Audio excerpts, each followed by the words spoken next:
pehlivan eyli gerektir.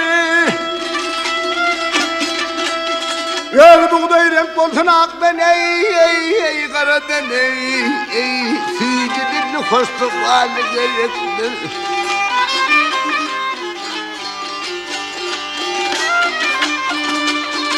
Hep gayratı kâm olsun işte cebelle kara dülpün olsun akgüze dalla. Hep yağsa ata yağsa ey vururdun ey imma yengesinin boğulu verektir.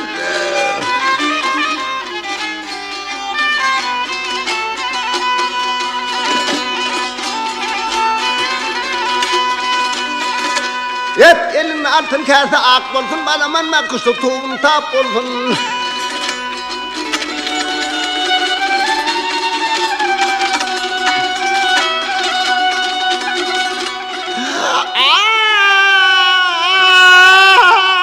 Ahli betlılıktan sinesi sap olsun ey, imma bedeni sınav verektir.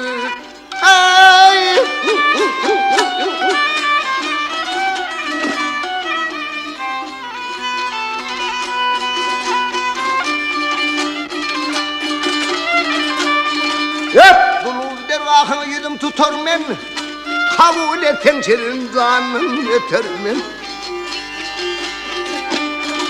Hep adam koysan karşıtır ey yeter men ey didamın üstünün yolu gerektir. Ben dağım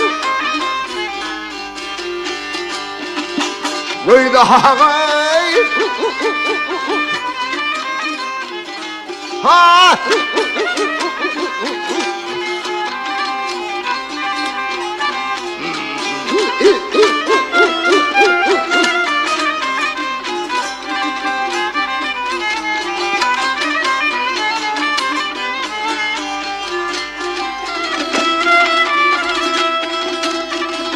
hep didamın üstünden yol ey gerektir ey yağsı yengesinin boğulu gerektir.